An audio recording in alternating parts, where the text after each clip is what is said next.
Geçenlerde aklıma bir soru takıldı. Animatik mi daha iyi yoksa animasyon mu? Bana kalsa animasyon ama farklı görüşler almakta fayda var.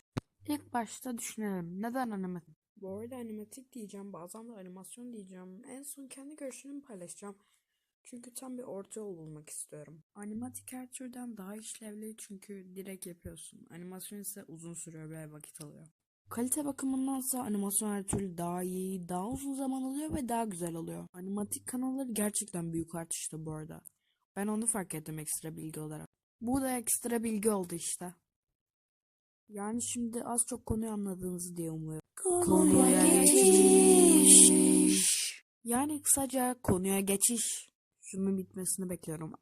Ben cidden küçüklükten beri animatik kanallarını daha çok sevmişimdir. Bir de animasyonu parça parça yapmak gerçekten çok zor. Burada ses gidiyor.